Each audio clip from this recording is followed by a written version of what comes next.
What's up, everyone? It's Esther and Zoe here, and welcome to Vision and Alchemy. Whether you're new to the path of self-discovery or you've been on this journey for a while, Esther and I are here to support and inspire you every step of the way. Buckle up, my friends, because we're about to embark on the adventure of a lifetime. Vision and Alchemy starts now. Hello, and welcome back to the Vision and Alchemy podcast. This is Zoe and Esther. Oh my God. I fully sprung that on you. I just went for the lamest possible option.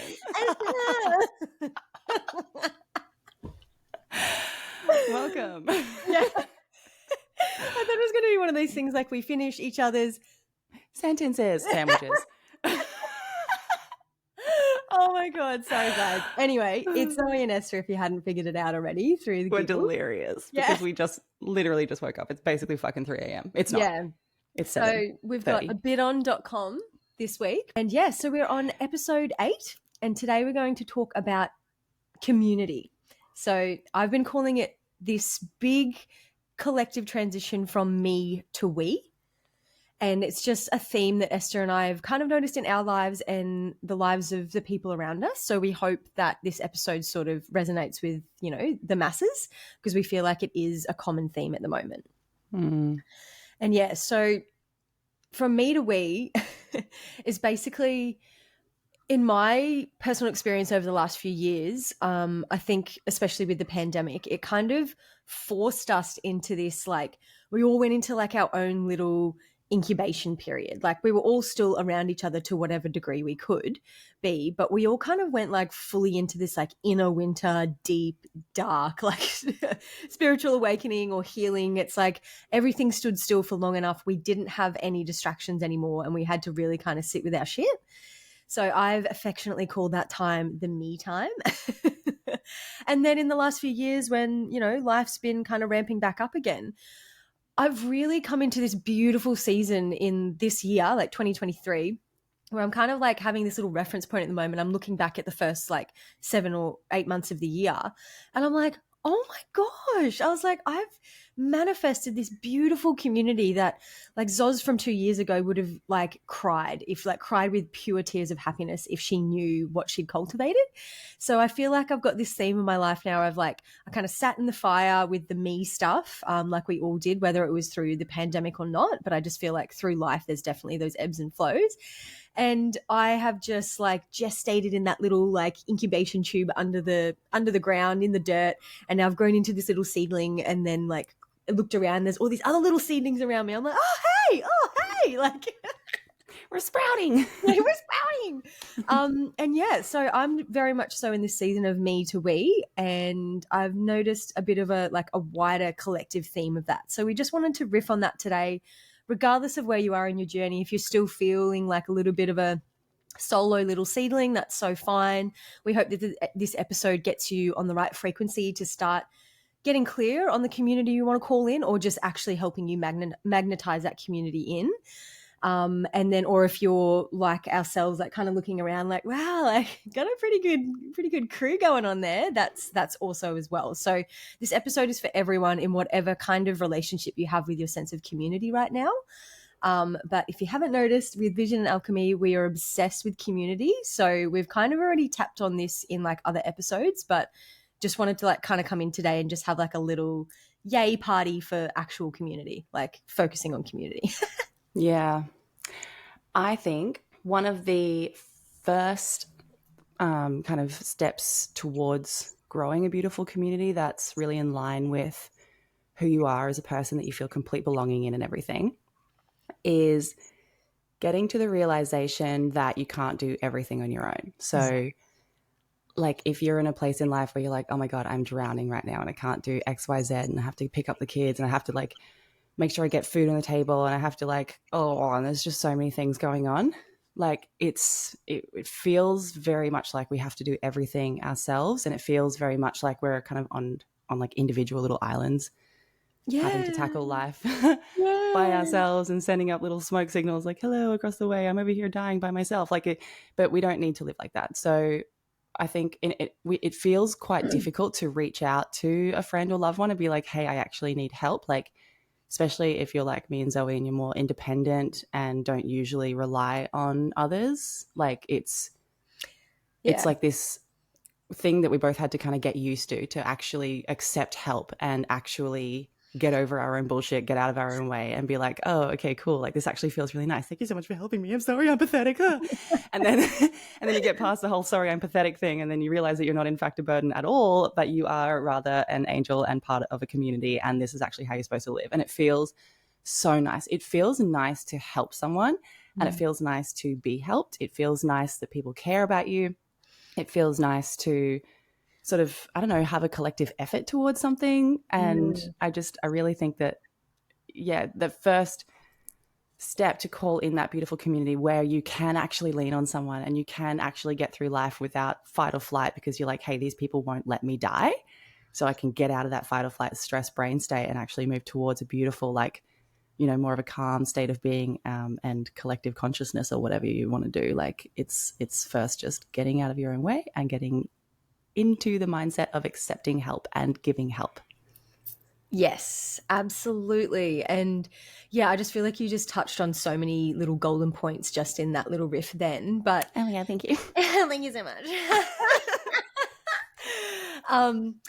Yeah, it's like first realizing it and then you have to be like so lighthearted with it, guys, because when you realize like how well, I know Esther and I were like so stupidly stubborn about being independent and it's like it's this weird like dance between like I'm independent, but does it come from like this underlying belief that you're a burden so you have to be independent? Yeah. You know what I mean? It's like I kind of like seesaw between the two, but yeah, so just be really mindful of like your relationship with help and giving and taking, because especially if you're a female listening to this podcast, I think we've just been so wired, or not wired actually, like it's because we're maternal, we just give, but then it's so hard to receive. And when you realize that, just be super, super lighthearted with it, like have a giggle, like, oh, look at me, look how stubborn I've been, like to the degree where it's not even benefiting me anymore, because it can be a really big like, fuck moment, you know?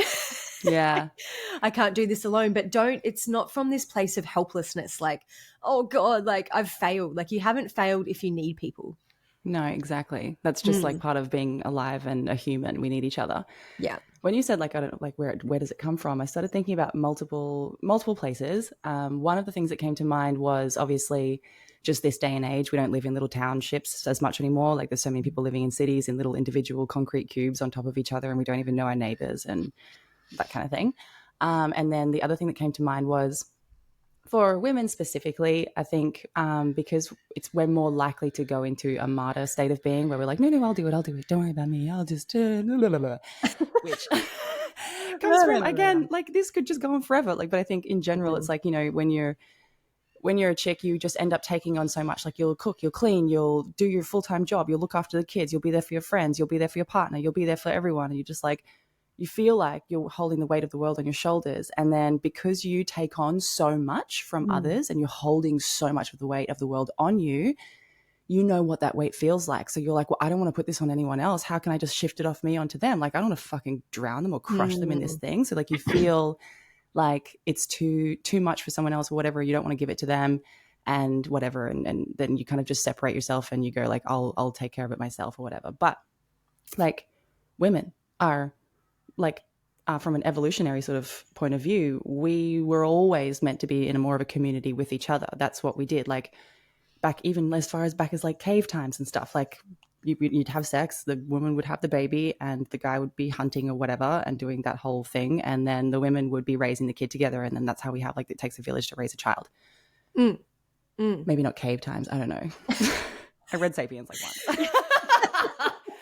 Didn't graduate high school, guys. Take it with a grain of salt. But you get the gist.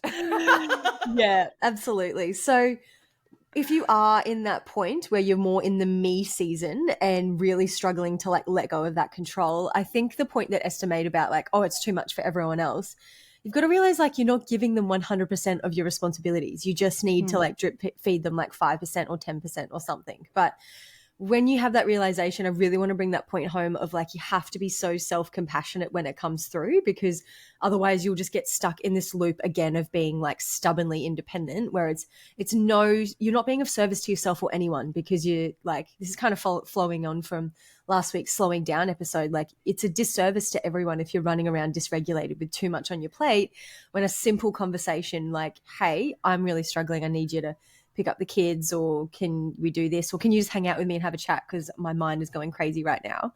So yeah, it's like, it can be a big nug life nug to realize, to digest. So yeah, just be really compassionate with yourself, have a laugh. And then yeah, I suppose I'm just trying to reflect on like conversations I've had where I've needed to be like, I really need your help, and they've always gone really smoothly. So yeah, I think even when I was in a me time, maybe it was like a self-imposed me time, because I could always kind of like finally, like when the water overflowed from my bucket and I was like, I can't do this anymore, I could still like kind of lean on people around me. So, and maybe that was the beginning of like manifesting this gorgeous community that I have now.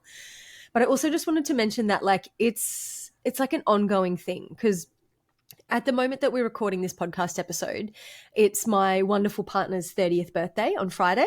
Happy birthday, Sean. Happy birthday, Shawnee. Yeah, so I've got a bit on .com in that department, because we're hosting and having a whole bunch of people over and everything. And I've got a lot on this week, and then this passion project and all of these things going on, like all of the good things, but still a bit on. And I'm also, for the women out there that love understanding their cycles, I'm in my luteal phase at the moment, which is known as our inner autumn. And it's known where it's kind of like where you're winding down to get your bleed. So it's literally the worst week ever for me to be in the luteal phase with like all the shit I have to do, but I can still manage it. And I've just been taking like little micro, like not naps, but just like, I call it horizontal time. And I get down, like lay down for like 10 minutes and cuddle my dog. But like, he doesn't want a bar of me, but I try. Oh, anyway, so there are ways to manage it. And anyway, I'm getting on a tangent, but I have really, and when you're in the luteal phase, you can get really, like, you start getting really analytical. And in a healthy expression of a luteal phase, it's a chance for you to kind of take inventory and take stock of what you've done over this 3-week cycle, like to that point of the 3-week cycle, like, oh, I really loved that I did that, but I could probably work on this in this area. But when we're not aware of it, or don't have that really, we haven't cultivated that really compassionate self-discovery relationship with ourselves, it can just automatically go into this like gnarly inner criticism, and you're like, I fucked this up, I suck at this sort of thing. Anyway, I have been organizing this stuff for my 30th, and thankfully I live in a gorgeous share house with like amazing roommates, and they have honestly offered to help me with planning Shauno's birthday like 50 million times. And I've like, this is years down the track where I've like realized like I've got to loosen the reins and help people out. And I don't know, like I still struggle to do it. And then I walked downstairs to my housemate Hannah yesterday, just in an absolute tizzy, like being so aware I'm in this luteal phase, and I'm like, I'm stuck in a loop, like I can't get out of it.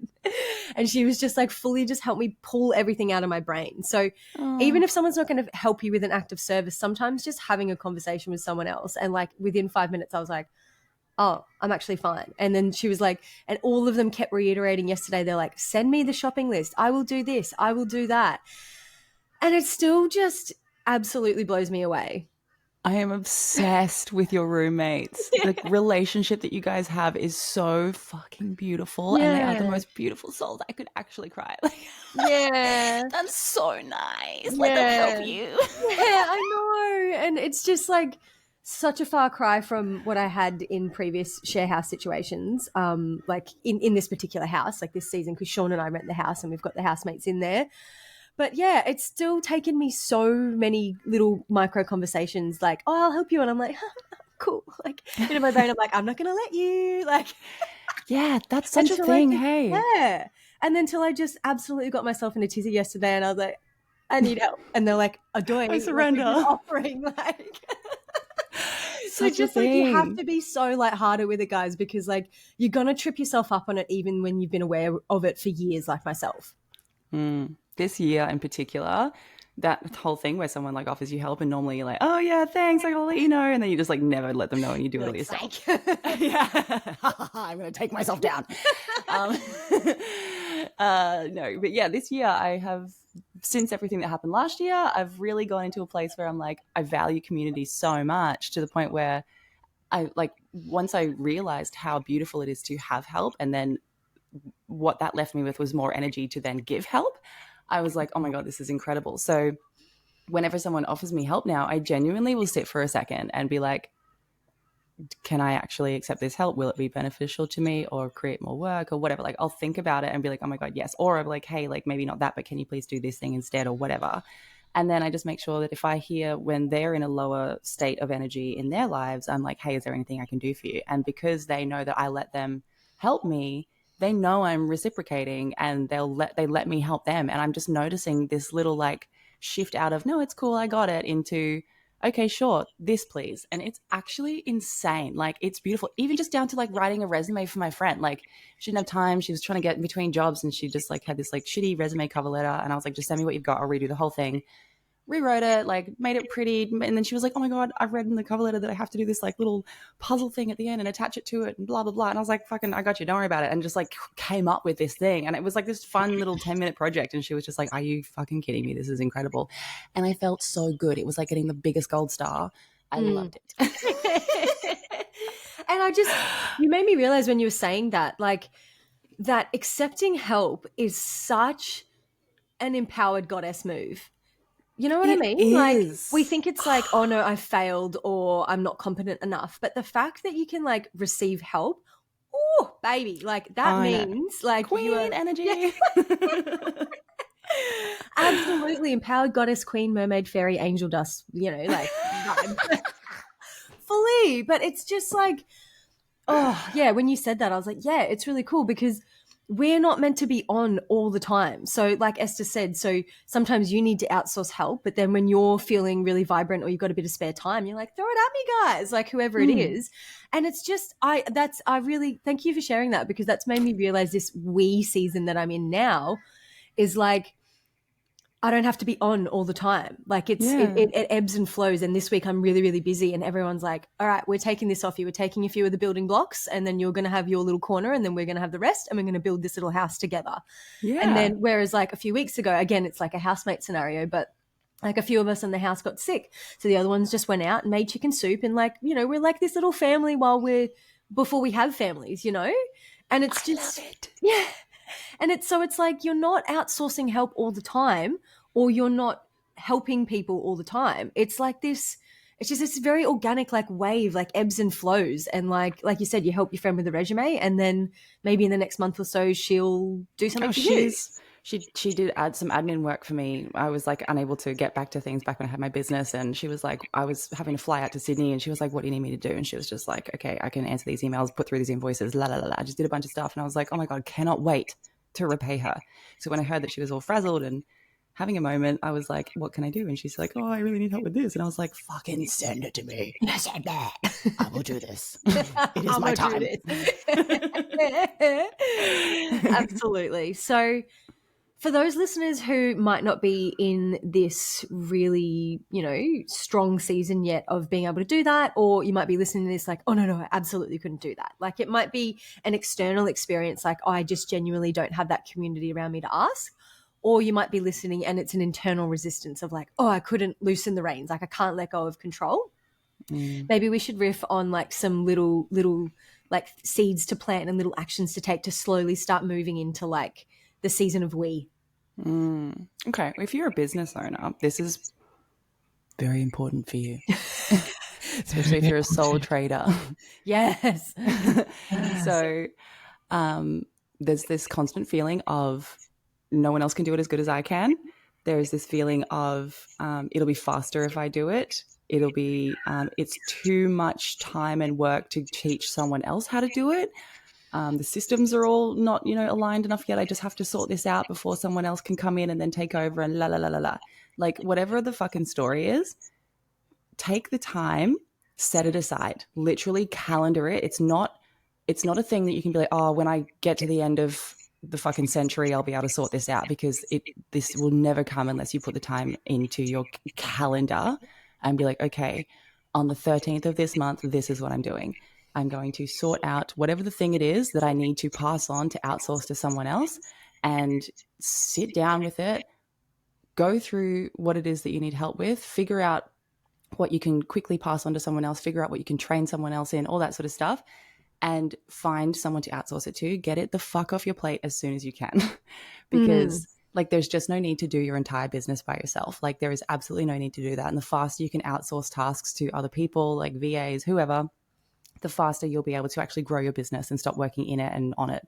So, and I think like lots of business owners are usually, unless you find like a business owner community to be in, usually you're kind of on an island by yourself. You know, you're the one in your friend group or family that have suddenly been like, hey, I'm going to go and be an entrepreneur. And everyone else is like, okay, we don't get it, but whatever. So when you kind of feel a little bit isolated from people, and also you're doing everything yourself, and then people don't get how important it is to you because you're just like, this is the most important thing in the entire world and I have to do it. Blah, blah, blah, blah. Outsource as soon as you can, and just make that time. Yeah. To figure out what you can let go of. Get help. Get help, my friends. Get help. Well, my favorite word when you were saying that whole thing was delegate.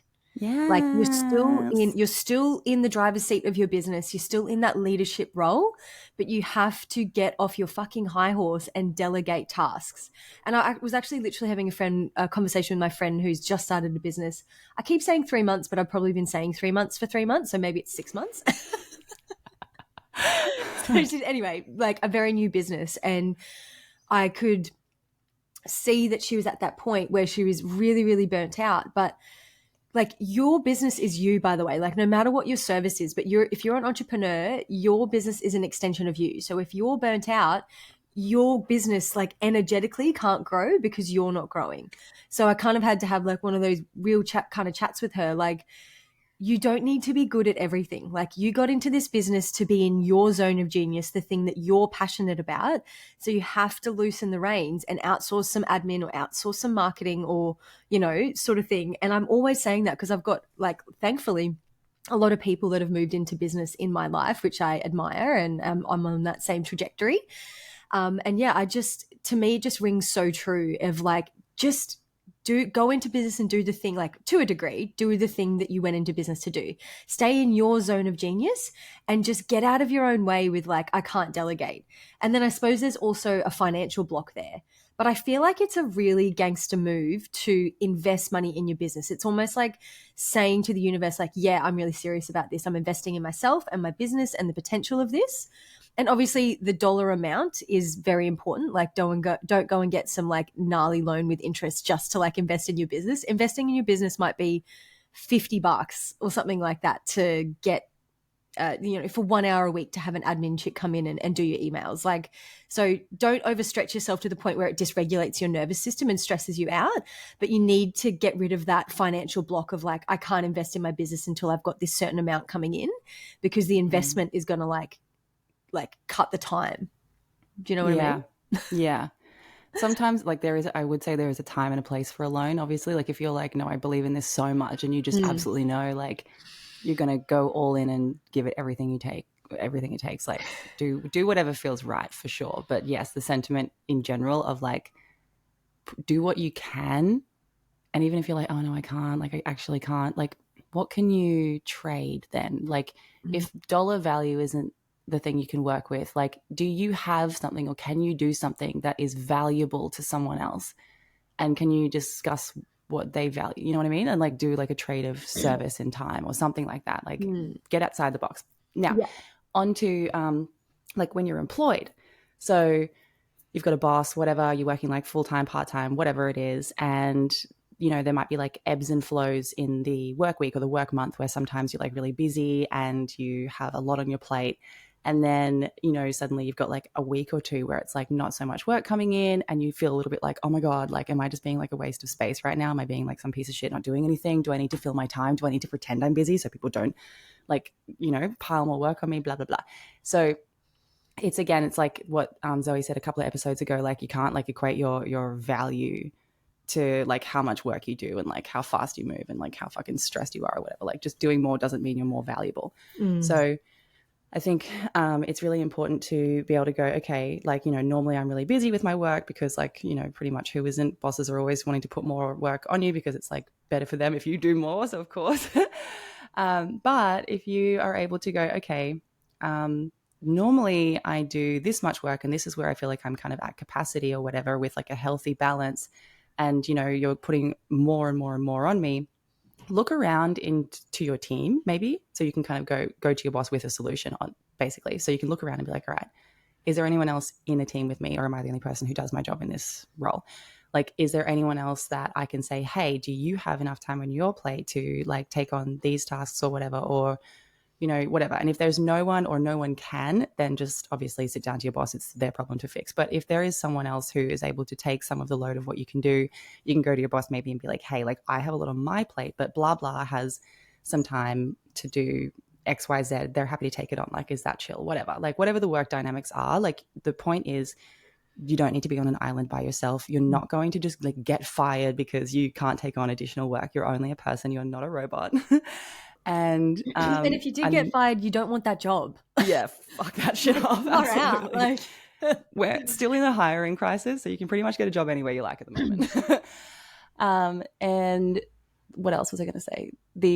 When there are those times when you need to slow down and have a bit of a rest, don't fill your calendar up with more work. Like, take the slower weeks, like cruise for a minute and own it. Like, literally say out loud to people if they're like, oh, like, what are you doing? Slacking off, blah, blah, blah. Just be like, I'm actually having a slow week or a slow fortnight because normally my plate is so full. So if I wasn't able to have these slow weeks when they came in, I would absolutely lose my bananas because I'd be going too fast for any human's capacity. So yeah, just being able to help yourself and delegate at work, even if you're not in a management position, you can still try and get that to happen. Yeah. And like it's really surprising how people will respond when you are just honest. Like, if you just had a conversation where your manager like, listen, I'm actually really struggling when like physically, mentally, etc. I feel like more times than not you will be met with a lot of compassion.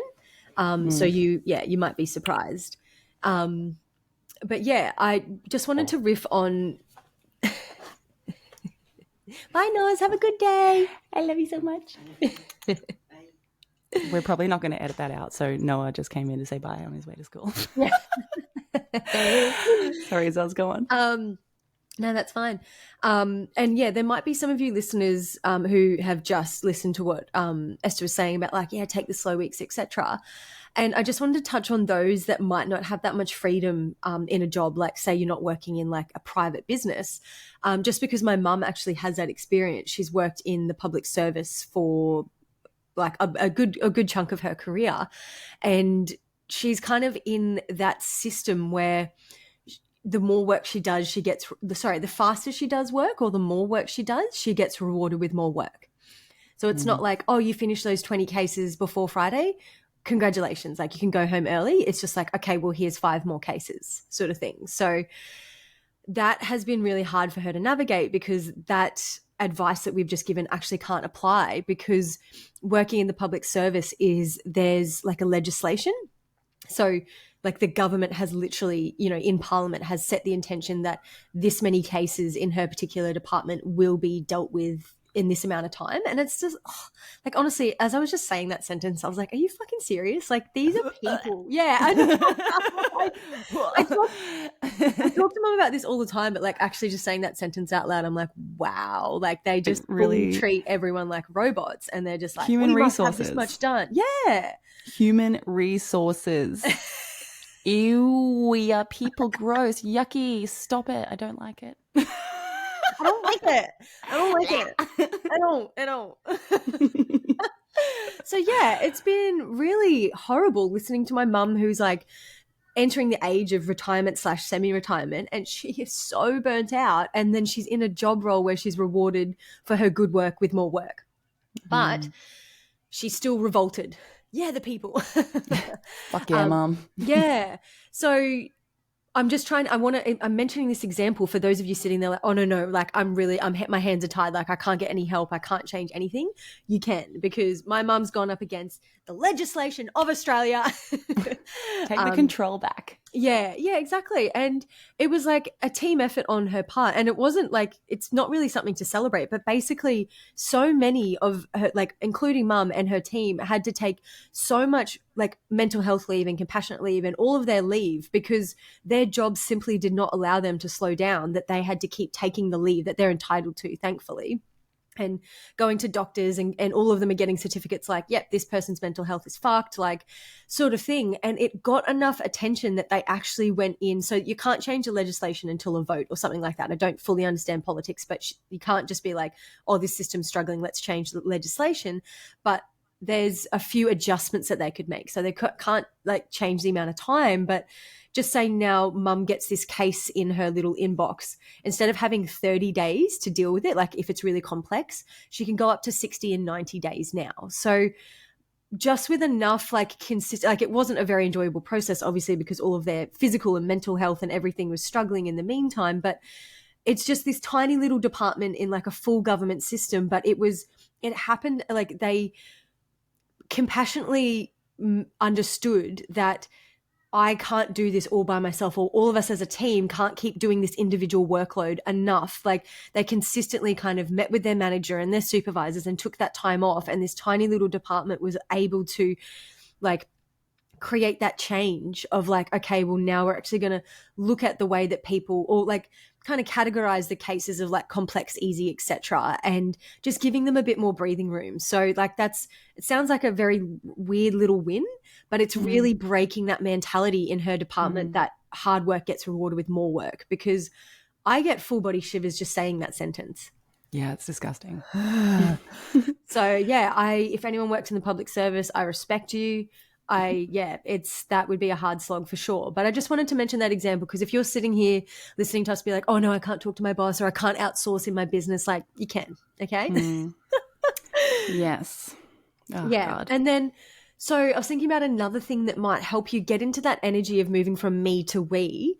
And it's like, that's not related in your workplace. But if you're still feeling like you need to call in like your really aligned we community, just be mindful and start like scanning opportunities when you're out in public to, one, give help or receive help from a stranger, because we live in really beautiful parts of the world. Like, I was like feeling really resistant for taking my dog for a walk the other day, and I was like, oh, I don't feel like peopling, like, whatever, I was just doing a thing. I just felt like being insular, but I was like, no, it'd be nice to get out of the house, and he needed a walk. So went down to the beach, and my dog's doing a number 2, like right there on the beach. And I'm like picking it up. And this lady walks past me, and she's walking up the beach with her dog. And she's like, oh, hey, hun, do you want me to take that to the bin with you? Like, with me when I'm on my way back to the car. And I'm like holding like my dog's shit, just like, yeah, thanks. Like, are you for real? yeah, are you for real? So beautiful. Oh my God. And I just like felt her maternal energy straight away. She was like probably like 60 to 70 bracket, but I was like, yeah. And it was just, I'm screaming on the inside. yeah, it was just so beautiful. And I'm like, I was so resistant to going out and just being around people. And then like within 30 seconds of getting out of the car, I've had like a beautiful act of service or a gesture like, hey, hun, let me help you, because I'm already down at the beach about to like walk the beach for an hour. I don't want to run it back to the car. And she just saw the need to help me and offered. And I was like, thank you so much. Beautiful. Yeah. Oh my So God. those of you out there that feel like you're still like learning to walk with this little, process, is just really get yourself into this beautiful, compassionate state, and get out in public and just start being mindful of where you can help people or accept help when others help you. So like, you're walking out of the coffee shop and someone holds the door open for you. Like, really feel into the energy of that act of service. And that's the way you can start calling in like loosening the reins and control, and starting to like feel the benefits of community, because it doesn't have to be a community, it could just be a beautiful smile and eye contact from a stranger that helps you feel better on a bad day. But when when you're having a bad day, sometimes you like look away like, oh, like I'm not worth it. Like, hold the gaze, receive the smile, and then do a little internal smile. Hardcore back up that hold the eye contact thing. Like, in general, look the person in the eye, be like, thank you. No, thank you so much. Yeah. That's such a thing. So when you were saying before to like energetically call the community in, like even if you don't have that immediate community like with you, Mm. going out in public and like doing stuff to help people and vice versa, and accepting help when they want to help you, that Mm. is such a thing. And when you said that, I was like, oh my God.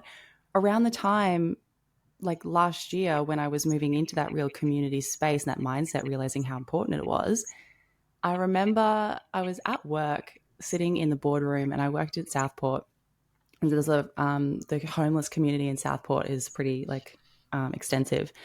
And there's also like a lot of drugs and everything and mental illness and just like all kinds of different stuff. And I remember we were sitting in the boardroom, you can see out the big window and this guy goes past with like a palm frond or something like that. And he's like waving it around. He's got no shirt on. He's like obviously like I would just guess was on drugs or something like that. And he was just like, I don't know, quote unquote, causing a scene. And people turned around, like, not everyone, but some people in there were like laughing and kind of just commenting, being like, ugh, how gross. And like I was so sad. I was sad at their reaction. I was sad for the guy. I was like Yeah. just in general sad.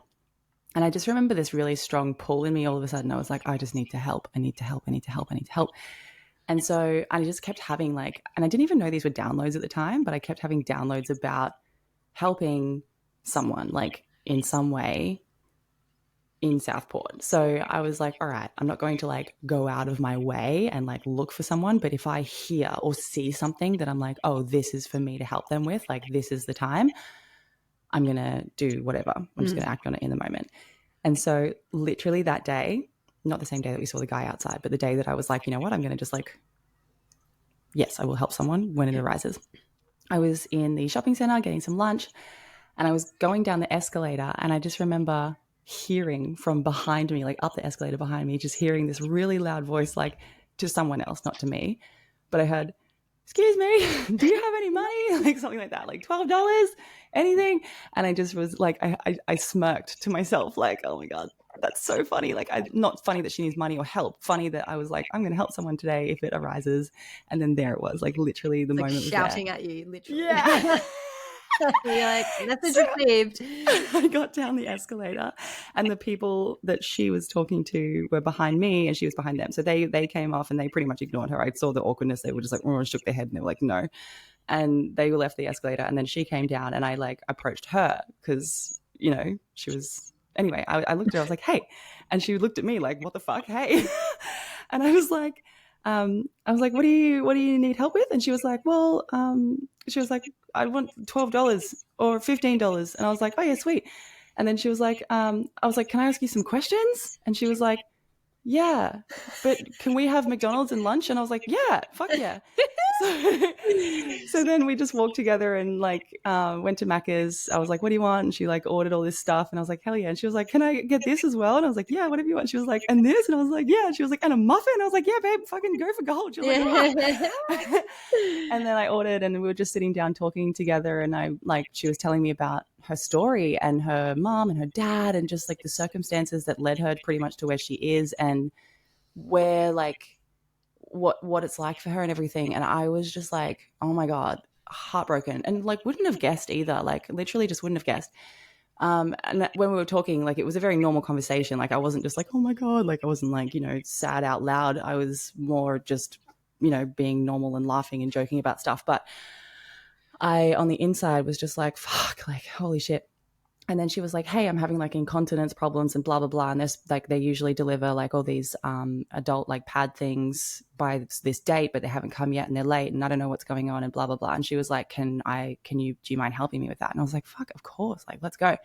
So we went to the pharmacy and by that point we were pretty familiar because it had been like an hour of hanging out and like we were walking around and she was like, can I get some deodorant as well? And I was like, yeah. And we were both walking around the pharmacy trying to find the deodorant and she couldn't find it. I couldn't find it for a second. She was like, oh, maybe I just get this perfume instead. And her name was Sarah, but she said to call her Sez. And I was like, Sez, don't take the piss because the perfume was like $60 and so were the diaper things. And I was like, I'm not doing 120. I was like, calm down. Yeah. So like she pissed herself after that. She was like, rah! And then I was like, I found the deodorant. She was like, oh, okay, cool. So she like picked one and then went to the counter and paid and left and went to Woolies, got some stuff, like just did this whole fucking tour of the store and went, you know, we were like, okay, bye. And like, she gave me the biggest hug and she like held my arms and she was like, said something. She was like, bless you. She was like, I hope that everything you have given me today and more comes back. She was like, you are an angel. And she just like gave me another hug. And I was like, oh my God. And I came back to work and I was kind of like, you know, in a bit of like I was just processing everything, thinking about it all, just feeling generally absolutely heartbroken. And like at the same time, like, oh my God, I need to help people more than ever. Like I need to help so badly.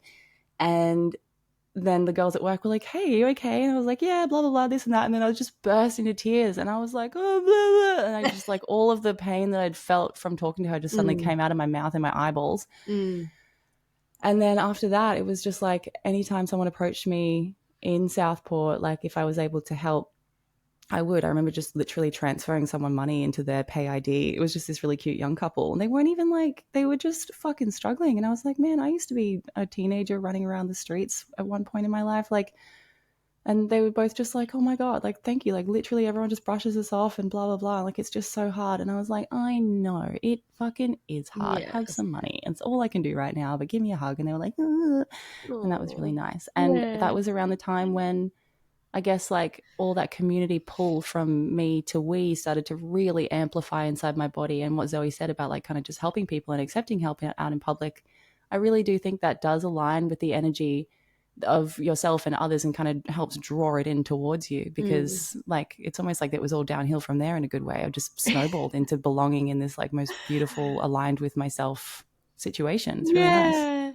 And yeah, it's like, don't go out looking for it and get up in people's shit, guys. Like, you know, you've got to, you can't have like an ulterior motive, like, oh, if I help that lady, then I'll manifest my community. Like, just got to be really like authentic with it and just get on with your life and just be in that like pay it forward energy, you know? And that day when I was down at the beach, the lady that took my dog's poo back to the thing, I'm like skipping down to the beach after that. I was like, thank you so much. Have like the best afternoon. It was so beautiful. But then it put me in such an amazing state of being, because like I said, I was just being a loser and being resistant to like getting out and about. Like I was just feeling, I don't know, I just had like such a like insular weekend. I think because I've got like a really busy few weeks coming on, I was like, I've got to fill up my cup. Like, Yeah. So I was like, I don't want to get out of the beach. It's windy. What a fucking nice wind is so offensive. Get your head out of your ass. Anyway, it's slightly windy. Anyway, so like she really like that act of service and receiving that act of service really like put my little internal points up. I'm walking down the beach in a really good mood. And then I noticed this young Japanese lady with her like gorgeous baby. Like, you know, when they look like the little sumo babies and their cheeks are just so big, and then they've got like she had like little piggy tails. And my dog's running around. I could really notice them kind of like catching, like really watching my dog run around. And then I kept walking for a little bit, and then I sort of looked back and they were still looking, and she's like pointing like, oh, look, there's a dog sort of thing. And I was like, oh, all right. So I did a 180 and turned around, and I grabbed my dog, who's like, he's just so good with any walk of life. Like he's very intuitively knows how to like adjust his level of intensity for his company. That's really so he can cute. like rough and tumble with a greyhound, not a greyhound. Oh yeah, a greyhound or a Great Dane, like a big dog. But then when a baby comes along, he's like, meh, you know. So sweet. It's so beautiful. Like, it's just his true nature. Like, I didn't have to train him or anything. So he obviously he's at the beach, so he's running around like a dickhead. So I just grabbed him and grabbed his collar so he would like sit down, got him to sit, and then the mum and the baby could approach. And she was like, she had very broken English, but basically she was telling me that this is the first time her daughter's seen a dog or interacted with a dog. So like I know. And then she like started filming like the little, like this gorgeous little toddler, like trying to pat Cliffy, like just the whole sensory experience. And then Cliffy gave her like a big lick on the face. That Cliffy's my dog, a big lick on the face. And then we both kind of looked at the toddler like, oh my God, what's going to happen? And it was like, is it tears or laughter? Tears or laughter? And then the baby laughed, and we were like, yeah, good on you. And it was just like, did I create that cool memory for them? No. Cute. But yeah, and then I came home and told my housemates, and they were like, that was so amazing that your dog could do that for that family, because hopefully now that girl is always going to have positive experiences with dogs. So, but I'm just mentioning that story because if I was probably still in my little shitty headspace, resistant to being down at the beach and just wanting to be in bed, I probably wouldn't have noticed that family paying attention to my dog. But because I received an act of service and I was in this really happy little bubble, I was in the space and the frequency to pay it forward to this family and be like, oh yeah, of course, like take some photos, pat the dog for the first time. Ooh, look at his big ears, and created that beautiful memory for them and for me. Like I just went home with the fullest cup, and I'm like, oh my God, why was I so resistant to getting out and about? It was just like this beautiful pay it forward energy over like 30 minutes. I am obsessed with that story. Like, that is Yeah. so beautiful, and it's such a beautiful lesson. And Yeah. like, it just makes you think about how interconnected everyone is, and every Mm. situation is, and every interaction, every time your path aligns or shifts or whatever. Like, it's something is leading to another thing. You know what I mean? Like, everyone always says everything happens for a reason or whatever. Like, maybe that little girl, her path is destined to have like this relationship with this like really special dog one day or whatever. And her first interaction with Cliffy like really set Yeah. the tone for her being more obsessed with dogs than birds or whatever. Yeah. I don't know. You know what I Yeah. mean? And just like for context, I just realized like my dog's like a big black 45-kilo dog. Like he's a Staffy cross Labrador. So it's not like I had like a little like toy poodle and was like, oh, pat this. It looks like your teddy bear. Like it was a really gangster move of her to like just go straight in and like just like slowly brushing his coat. And like he's so, like I said, he's so approachable and has a beautiful nature. But a lot of people will like see him and instantly be like, oh gosh. So yeah, it was so beautiful to just see this girl so instantly be like, I have no fear around this animal. And then yeah, and I wasn't holding his collar, like holding him back. It's just because he just is a dickhead at the beach and just like cannot stand still. He has to like soak up every single moment while he's out. So yeah, when I got him to sit still and she could approach him, and then she's giving him like his tongue was like as big as her whole face. Like in one little lick, she's like like just like got like absolutely kissed by Cliffy, and then she just absolutely loved it. So yeah, you never know that ripple effect, but I hope it's a positive one. I think it will be. Yeah. That's so beautiful. I love Yeah. that so much. Yeah. So yeah, be mindful Oh, of how you can already start manifesting your we community just out and about in the general community. But like I said, don't walk around with the energy of like an ulterior motive, like, how can I help people today? Like, just like Esther said, she put that intention out there when she was in the boardroom. And then, like, what, 30 minutes later or some point that day, the opportunity came to her. Like, she magnetized it to her and then was like, cool, now it's my, like, that's co creating with the universe, magnetizing that opportunity. The universe gives it to her, like, all right, you ready to walk the walk? Like, you're talking the talk, but you ready to walk the walk? And then she's like, I'm ready to walk the walk. And then there's that whole beautiful situation with Says. So yeah. yeah, Says it. Oh, I love it. Yeah. The reason Zoe and I were, well, let's not go into the entire reason yet because that's a whole other load of episodes, but Yeah. we were talking about doing this episode in the first place was because of general, like, I think when you're going into a spiritual awakening or you're having like more, I don't know, like kind of different experiences that usually you're a little bit like, oh my God, what's happening to me? Or you're going into a real, like one of those insular phases in life where you're like, oh God, like the rug's being pulled out from under me and I've got to change everything and everything's really hard and you're doing like inner child work, like whatever it looks like for you, that sort of stuff is really so much better done with people who have either been through it or are going through it or, you know, a couple of steps behind, a couple of steps ahead, whatever. Like to have someone nearby who gets it in that same kind of way is really important. So like being able to, I guess, call in the community that you need that's aligned with you and your beliefs and your values and everything is going to help so much with, you know, all of your spiritual growth, your just general personal development, everything like that. So like, because for both of us going through spiritual awakenings and everything, like anytime we reflect on like, oh, imagine if we didn't do it with each other or we didn't have like, you know, you didn't have your housemates or whatever, or if I didn't have like, you know, the girls. Yeah. It would be like, I just can't even imagine doing this stuff without them. I would Yeah. feel absolutely insane. I would feel so alone. I would feel so isolated. So being able to have these people to sort of like go, oh my God, this happened to me today. And they're like, oh, that's already happened to me too. Like super normal. Don't worry. It's like, oh, okay, cool.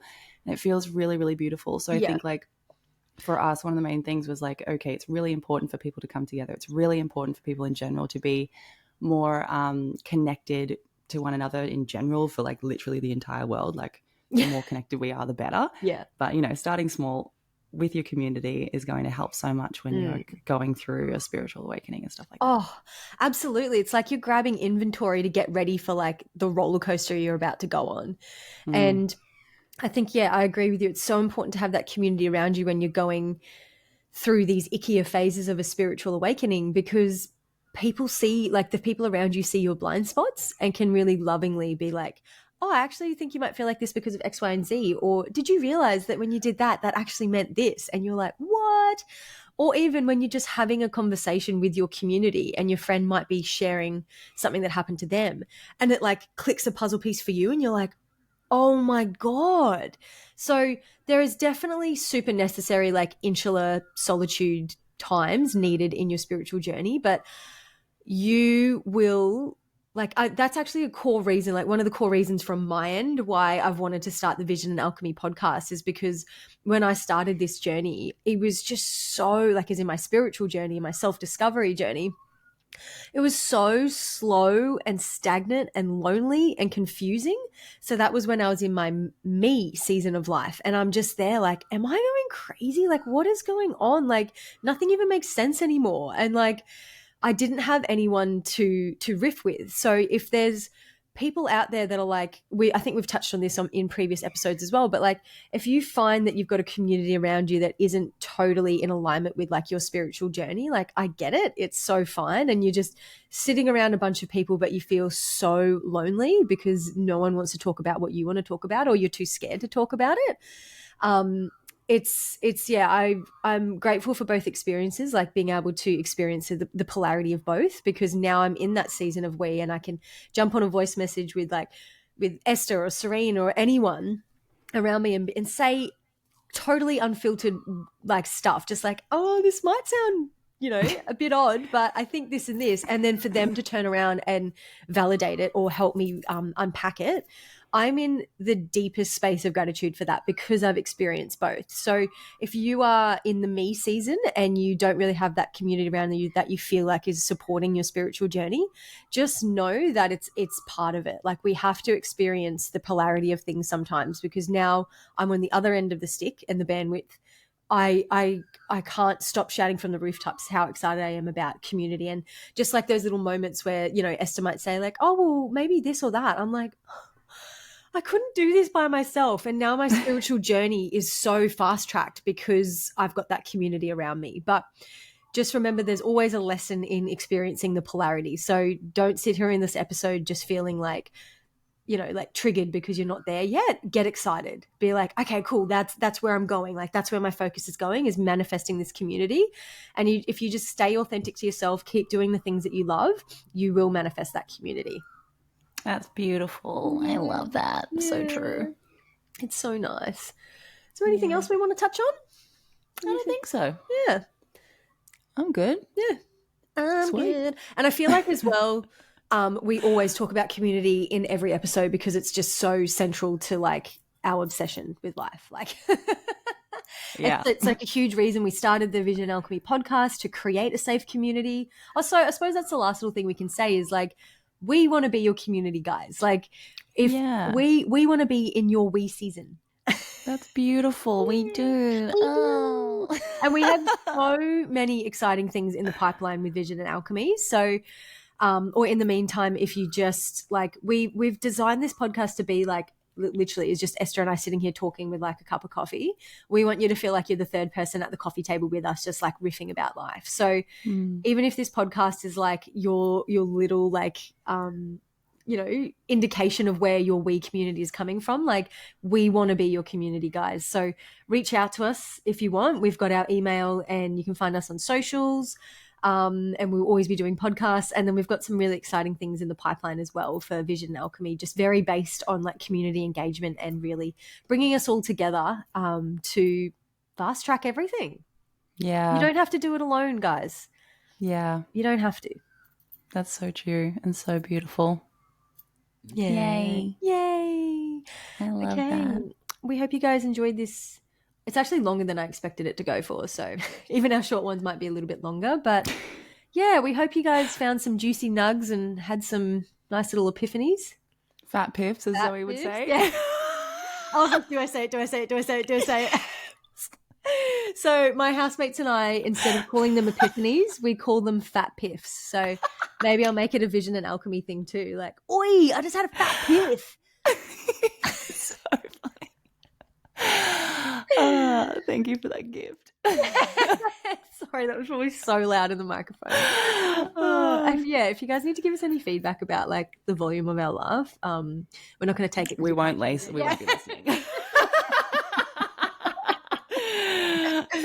We've got in one ear and out the other. Yay, guys, we love you so much, and we'll see you on next week's episode. Thanks for listening to another episode of Vision and Alchemy. If this episode resonated with you, we'd love you to share it with a friend. Your support means everything to us. If you'd like to subscribe to our journey, follow us at Vision and Alchemy on socials, and we'll see you next time.